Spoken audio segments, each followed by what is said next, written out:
তারাবির নামাজের নিয়ত কিভাবে করব? তারাবির সালাতের রাকাত বিতর্ক এড়িয়ে চলুন। রাকাত নিয়ে বিতর্ক করবেন না। 8 রাকাত 20 রাকাত নিয়ে যে মারামারি এই দেশে, এটা শয়তানের ফোন। ইয়াং পোলাপান তারাবি পড়তে যায় না। কিরে বাবা তারাবি পড়তে যাস না কেন? বলে হুজুর এখনো তারাবির দোয়া মুখস্থ হয়নি। সূরা তারাবি পড়া বেশি উত্তম নাকি খতম তারাবি পড়া উত্তম? তারাবির নামাজ কি সুন্নত না নফল নাকি ওয়াজিব? তারাবির নামাজের নিয়ত কিভাবে করবেন? কার মুখস্থ আছে তারাবির নিয়ত? নামাইতুয়ান বলেন, কার মুখস্থ আছে? একজন বলেন অন্তত। তারাবির নিয়ত কে বলতে পারবে? বলেন বলেন ভাই। মাশাআল্লাহ মাশাআল্লাহ, এই ভাইয়ের পুরস্কার দেওয়া উচিত। বসেন, আপনি অনেক কষ্ট করে মুখস্থ করছেন। ভাই, তারাবির নামাজ বা যে কোনো নামাজের নিয়ত জরুরি। নিয়ত ছাড়া কোনো আমল হবে না। কিন্তু নিয়তটা হলো মনের ইচ্ছার নাম। নিয়তটা কিসের নাম? আমি ভাইকে দিয়ে নিয়তটা কেন শুনছি সেটা আপনারা জানেন? জানেন না আপনারা। আমি ওনাকে দিয়ে কেন শুনলাম বলেন তো? কে বলতে পারবেন? কে বলতে পারবেন না? আমি ওনার দিয়ে এই জন্য শুনছি যে ওইটা আমার জানা ছিল না। এটা হলো সত্য কথা। ওইটা আমি নিজেও জানি না। নামাইতুয়ান দিয়ে শুরু এটা জানি, কিন্তু বাকি শেষেরটা আমি জানি না। এই জন্য আমি চাইছি একটু শুনতে আর কি। আমি জানি না এই জন্য যে কোরআন হাদিসে কোথাও পাই নাই। এখন ভাইরা কেউ পাইলে তো ভিন্ন কথা, আমি কোথাও পাই নাই। এই নিয়ত মুখে এরকম গদবাদা উচ্চারণ করা, হ্যাঁ এটা পাইছি আমরা ছোটবেলা বোগদাদি কায়দায়। বোগদাদি কায়দা এটার জন্য কত মাইদ্যরে হয়তো খাইছি, পাইয়া তখনই ভুলে গেছি। এটা পরবর্তীতে কোরআন হাদিসে যেহেতু পাই নাই, এই জন্য আর আমরা ওটা মুখস্থ করি নাই। ভাইরা আমার, নামাজের জন্য এরকম নামাইতুয়ান, এরকম গদবাদা যে দোয়া আমরা শিখেছি, এগুলোর কোনোটি কোরআন বা সুন্নাহর কোথাও আমরা নিয়ত করব মন থেকে যে আমি তারাবির নামাজ পড়ছি, বাস এটা আমার ইন্টেনশন আছে, নিয়ত আছে, মনে আছে, এটাই যথেষ্ট। মুখে উচ্চারণ করা জরুরি না, এবং মুখে উচ্চারণ করা এটা সুন্নাহও না।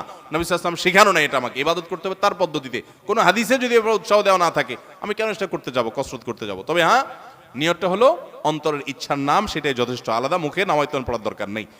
আচ্ছা, আরেকটা কি? তারাবির দোয়া মুনাজাত। তারাবির দোয়া ওই যে 4 রাকাত পর পর কি পড়ে? সুবহানাজিল মুলকে ওয়াল মালাকুতে। আমি এর দূরই পারি শুধু। এরপরে কি আছে? আচ্ছা, কি কি জানি আছে। তো এগুলো আসলে কোনো কোরআন হাদিসে নাই। যেহেতু কোরআন হাদিসে নাই, সেজন্য আমি পাই নাই। কোরআন হাদিস থাকলে তো পাইতাম। বুঝে আসছে কথা? আমরা একসময় দেখছি যে ইয়াং পোলাপান তারাবি পড়তে যায় না। কিরে বাবা তারাবি পড়তে যাস না কেন? বলে হুজুর এখনো তারাবির দোয়া মুখস্থ হয় নাই। বুঝতে পারছেন? তো তারাবির নামাজের জন্য 4 রাকাত পর পর দোয়া পড়া, এটা তারাবির সাথে এর কোনো সম্পর্ক নাই। দোয়া পড়ার কোনো প্রয়োজন নাই। 4 রাকাত পর একটু অবসর দেয় ইমাম সাহেব, এটা রেস্ট। আপনি এটা একটু পানি খাবেন, দরকার একটু হাত পা এদিক সেদিক করবেন, একটু রেস্ট করবেন, একটু শরীরটা এলায়া বসবেন, দরকার একটু পেশাব ওযু করে চলে আসবেন। এটা হলো রেস্টের সময়। তারাবি মানে হলো আরাম করে করে পড়া, 4 রাকাত পর রেস্ট দেওয়া। ওই মধ্যপ্রাচ্যের লোকরা, মিডল ইস্টের লোকেরা আছে, আমাদের দেশেও কোনো কোনো মসজিদে দেখা যায় 4 রাকাত পর পর একটু খেজুর, একটু পানি, একটু চা, একটু খায় মানুষ। তো এটা তো রেস্টের সময়। আপনি রেস্ট না করে কি করতেছেন? ইমাম সাহেব এতক্ষণ পড়ছে, হাফেজ সাহেব ধুমায়া টানছে, আপনি তো এতক্ষণ শুনছেন বসে, কোনো ডিউটি ছিল না। এখন 4 রাকাত পর বরং আপনি আরো ডিউটি শুরু করে দিচ্ছেন, সুবহানাজিল মুলকি ওয়াল মালাকুতে। তাহলে রেস্ট হলো না রেস্টে উল্টাটা হলো? এগুলার কোনো প্রয়োজন নাই। এগুলো কোরআন হাদিসে নাই। কোরআন হাদিসে যেটুকু আছে সেটুকু আপনি তারাবির নামাজে তেলাওয়াত সুন্দর করে মনোযোগ দিয়ে শুনবেন, নামাজ সুন্দর করে পড়বেন, বাস শেষ। এর বাইরে আলাদা কোনো নিয়ত বা দোয়ার প্রয়োজন নাই।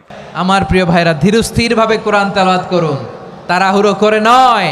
আনাস রাদিয়াল্লাহু তাআলা আনহু বলতেন, রুব্বা কারি লিল কোরআন ওয়াল কোরআন ইয়ালআনহু।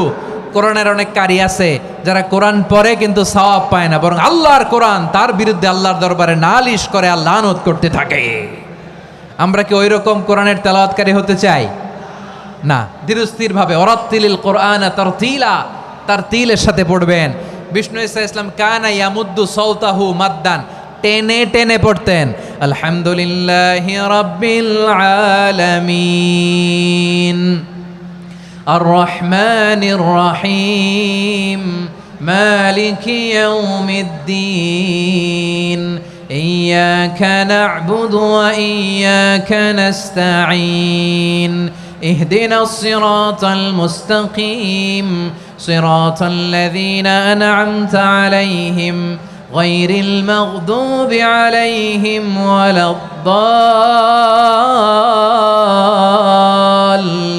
الضالين। পড়েন আমিন। কানা ইয়ামুদ্দু সাওতাহু মাদ্দান, টেনে টেনে পড়তেন।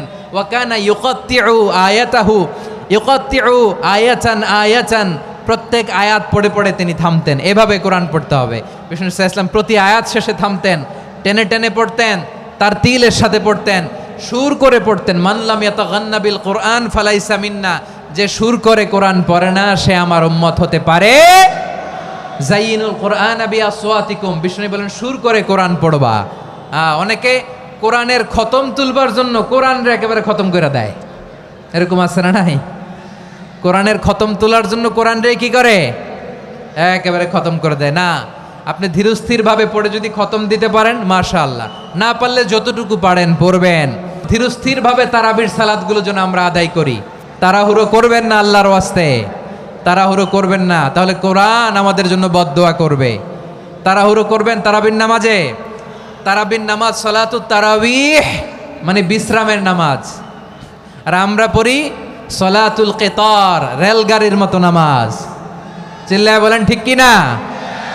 না, এরকম করবেন না। ইমাম সাহেবদেরকে আশ্বস্ত করুন যে ইমাম সাহেবরা আমরা পিছনে আসি আপনাদের সাথে, আপনি আস্তে আস্তে পড়েন, তার তিলের সাথে পড়েন, ধীরস্থিরভাবে তারাবির সালাত পড়বেন। সারা বছর এই সুযোগ হয় না দাঁড়িয়ে কোরআন শোনার, এরকম আয়োজন ব্যবস্থাপনা সারা বছর আর আমরা পাই বলেন তো? না। তারাবির সালাতের রাকাত বিতর্ক এড়িয়ে চলুন, রাকাত নিয়ে বিতর্ক করবেন না। 8 রাকাত 20 রাকাত নিয়ে যে মারামারি এই দেশে, এটা শয়তানের ফন্দি। চিল্লায় বলেন এটা কার ফন্দি? আমরা 20 রাকাত পড়ি, আপনারা হয়তো 8 রাকাত পড়েন, কোনো অসুবিধা নাই। আমরা যারা 20 রাকাত আমরা পড়তেছি, আমরা 20 রাকাতের কথাই বলি, 20 রাকাত আমরা পড়বো আজীবন। সৌদি আরবে মক্কা মদিনায় 20 রাকাত পড়ে, কোনো অসুবিধা নাই। অন্যান্য মসজিদগুলো 8 রাকাত পড়ে, এই নিয়ে এদের মধ্যে মারামারি আছে? হ্যাঁ, আর এই জন্য রাকাত বিতর্ক এড়িয়ে চলবেন। প্রিয় ভাইয়েরা, আপনার আমল আল্লাহর কাছে কবুল হবে সংখ্যার বিচারে না উত্তমতার বিচারে বলেন তো? সংখ্যার বিচারে না উত্তমতার বিচারে? উত্তমতার বিচারে। কত চমৎকার ভাবে আপনি আল্লাহর সামনে দাঁড়াতে পারছেন এটা বিবেচ্য। রুকু সেজদাগুলো সুন্দরভাবে করবেন, রুকু থেকে সোজা হয়ে দাঁড়ানো ওয়াজিব, 2 সেজদার মাঝখানে সোজা হয়ে বসা ওয়াজিব। এই তাদিলুল আরকান বাদ দিলে হানাফি মাযহাব মতে সৌ সেজদা দিতে হবে, অন্য মাযহাব মতে নামাজই হবে না, আপনার নামাজই হবে না। এই জন্য ধীরস্থিরভাবে তারাবির সালাত যেন আমরা আদায় করি। পারা যাবে তো ইনশাআল্লাহ? সূরা তারাবি পড়া বেশি উত্তম নাকি খতম তারাবি পড়া উত্তম? অবশ্যই যদি আপনি কোরআনে কারিমের খতম পড়তে পারেন সূরা তারাবির চাইতে সেটা উত্তম, এতে কোনো সন্দেহ নাই। সূরা তারাবিতে তো সামান্য ছোট ছোট আপনি কেরাত পড়বেন, আর খতম তারাবিতে বড় বড় কেরাত পড়বেন, তো কোরআন বেশি তেলাওয়াত করাটা তো অল্প তেলাওয়াত করার চাইতে বেশি উত্তম, সেটা তো বলাই বাহুল্য। এই জন্য অবশ্যই খতম তারাবি উত্তম। কিন্তু খতম তারাবি যদি তুফান মিল গতিতে হয়, 5G 6G গতিতে হয়, তাহলে সেই খতম তারাবি যদি হয়, যেই খতম তারাবিতে কি পড়েন হাবেশ সাহেবের শুধু ইয়া আলামুন আর তা আলামুন ছাড়া কিছু না বুঝেন, তাহলে ওই রকম খতম তারাবি পড়ার চাইতে সূরা তারাবি পড়া উত্তম। কথা কি বুঝতে পারছেন? যদি হাবেশ সাহেব মাঝখানে কি পড়ে কিছুই বুঝেন না, শেষে শুধু ইয়া আলামুন আর তা আলামুনের টান দেখে বুঝতে পারলেন যে এখন রুকুতে যাবে, তাহলে এই তারাবি পড়া আর না পড়াতে কোনো পার্থক্য নাই। অনেক জায়গাতে এরকম তারাবি পড়ে, ওই যে সোশ্যাল মিডিয়াতে কিছু কিছু ভিডিও পাওয়া যায়, হ্যাঁ, দেশের বাইরের, যে এমন গতিতে তারাবি পড়ে যে আপনি 3 আয়াত পড়তে না পড়তে তার 1 রাকাত শেষ। এগুলা তারাবির নামে তামাশা। শুধু খতম তারাবি কেন, অনেক সূরা তারাবিও এরকম আছে যে পড়ে সূরা তারাবি, সেটা আবার এরকম 5G গতিতে পড়ে। তারাবির নামে যে কত তামাশা চলে। কয়দিন আগে দেখলাম ফেসবুকে একটা পোস্টার যে ব্যবসায়ীদের জন্য বিশেষ তারাবির প্যাকেজ। কি প্যাকেজ? 7 দিনে খতমের প্যাকেজ, 5 দিনে খতমের প্যাকেজ, আর একটা 3 দিনে খতমের প্যাকেজ। একটা রেজিস্ট্রেশন ফি 1400 টাকা, আর একটা রেজিস্ট্রেশন ফি বোধ হয় 2000 টাকা, আর একটা রেজিস্ট্রেশন ফি আর একটু কম টাকা। হ্যাঁ, রেজিস্ট্রেশন ফি দিয়া হাবেশ সাহেবরা চুক্তি করে তারাবি পড়ায়। কিয়ামতের আগে যে আরো কত কিছু হবে একমাত্র আল্লাহ তাআলাই ভালো জানেন। এগুলো সব তারাবির নামে কি ভাই? তামাশা। জায়েজ না এইভাবে করা। তারাবির নামাজ কি সুন্নত না নফল নাকি ওয়াজিব? তারাবির নামাজ সুন্নাত, নবী করিম সাল্লাল্লাহু আলাইহি ওয়াসাল্লামের সুন্নাত, সাহাবায়ে কেরামের সুন্নাহ। অতএব সুন্নাতের নিয়ত করলে নামাজ হয়ে যাবে।